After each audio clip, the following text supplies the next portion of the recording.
আজকের প্রথম প্রশ্ন 1 নম্বর, শ্রীনিকেতন যার বাস্তব শিক্ষা চিন্তার মূর্ত প্রতীক, তিনি হলেন 1 ঈশ্বরচন্দ্র বিদ্যাসাগর, 2 রাজা রামমোহন রায়, 3 রবীন্দ্রনাথ ঠাকুর, নাকি 4 অরবিন্দ ঘোষ। এটা সঠিক উত্তর হলো 3 নম্বর, রবীন্দ্রনাথ ঠাকুর। পরের প্রশ্ন 2 নম্বর, সহযোগিতার চাহিদা একটি 1 দৈনিক চাহিদা, 2 মানসিক চাহিদা, 3 প্রাক্ষবিক চাহিদা, নাকি 4 সামাজিক চাহিদা। এটা সঠিক উত্তর হবে 4 নম্বর, সামাজিক চাহিদা। পরের প্রশ্ন 3 নম্বর, নিরাপত্তার চাহিদা একটি 1 দৈনিক চাহিদা, 3 মানসিক চাহিদা, 3 প্রাক্ষবিক চাহিদা, নাকি 4 সামাজিক চাহিদা। এটা সঠিক উত্তর হবে 2 নম্বর, মানসিক চাহিদা।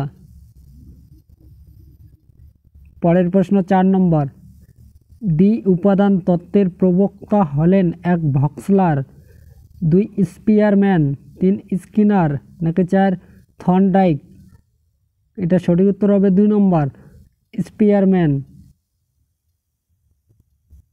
পরের প্রশ্ন 5 নম্বর, লক্ষ্য সামনে রেখে কাজ করাই বুদ্ধিমানের কাজ, উক্তিটি হলো 1 John Dewey, 2 John Locke, 3 John Henry, নাকি 4 জন অ্যাডামস। এটা সঠিক উত্তর হলো 1 নম্বর, জন ডিউ। পরের প্রশ্ন 6 নম্বর, ছাত্র ভুল উত্তর দিলে শিক্ষকের কি করা উচিত?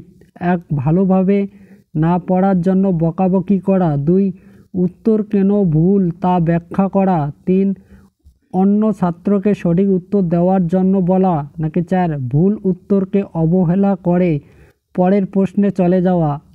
এটা সঠিক উত্তর হলো 2 নম্বর, উত্তর কেন ভুল তা ব্যাখ্যা করা। পরের প্রশ্ন 7 নম্বর, কোনো ছাত্রের উত্তর অজানা থাকলে শিক্ষকের কি করা উচিত? 1 অস্পষ্ট উত্তর দিয়ে ছাত্রকে সন্তুষ্ট করা, 2 ছাত্রকে এই ধরনের প্রশ্ন করতে নিষেধ করা, 3 পরে সঠিক উত্তর দেওয়ার কথা বলা, নাকি 4 গ্রন্থাগারে গিয়ে উত্তর দেখে নিতে বলা। এটা সঠিক উত্তর হলো 3 নম্বর, পরে সঠিক উত্তর দেওয়ার কথা বলা।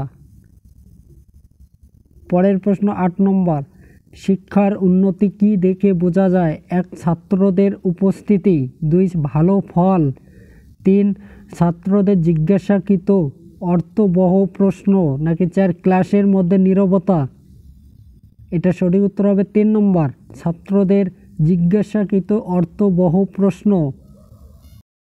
পরের প্রশ্ন 9 নম্বর, কম্পিউটার সহযোগী শিখনের মূল লক্ষ্য হলো 1 বিষয়বস্তু, 2 শিক্ষার্থী, 3 শিক্ষক, নাকি 4 সময়। এটা সঠিক উত্তর হবে 2 নম্বর, শিক্ষার্থী।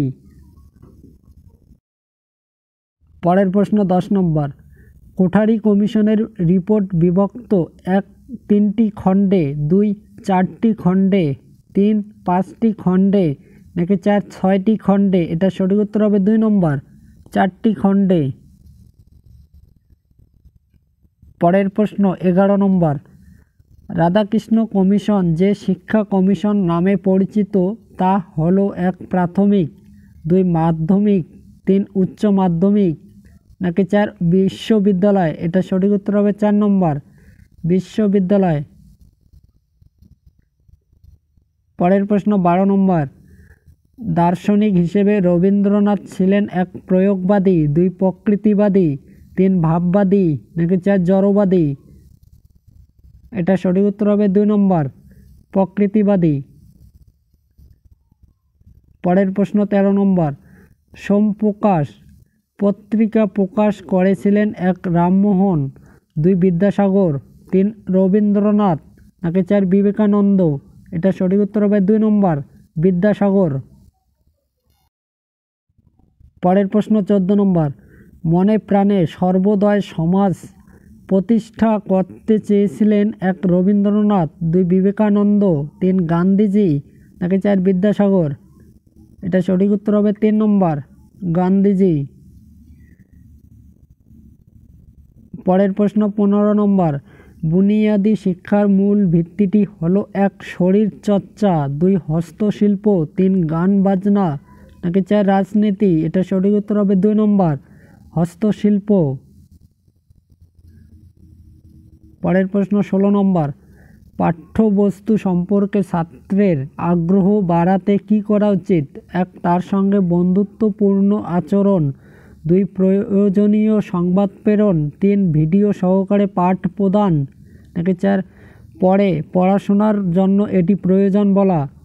এটা সঠিক উত্তর হবে 2 নম্বর প্রয়োজনীয় সংবাদ প্রেরণ।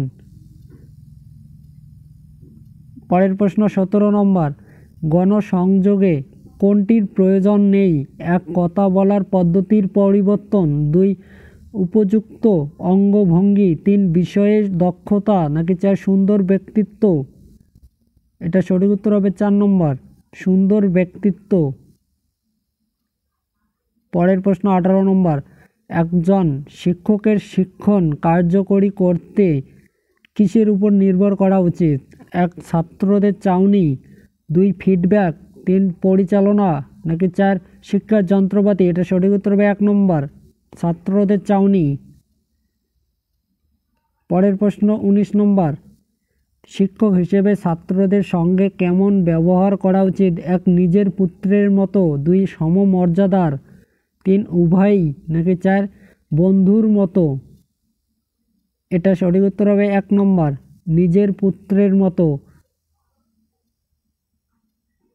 পরের প্রশ্ন 20 নম্বর, পরিবর্তনশীল পরিবেশের সঙ্গে সঙ্গতি বিধানই হলো শিক্ষা। এটি 1 বস্তুবাদী দর্শনের বক্তব্য, 2 ভাববাদী দর্শনের বক্তব্য, 3 প্রয়োগবাদী দর্শনের বক্তব্য, নাকি 4 প্রকৃতিবাদী দর্শনের বক্তব্য? এটা সঠিক উত্তর হলো 4 নম্বর প্রকৃতিবাদী দর্শনের বক্তব্য।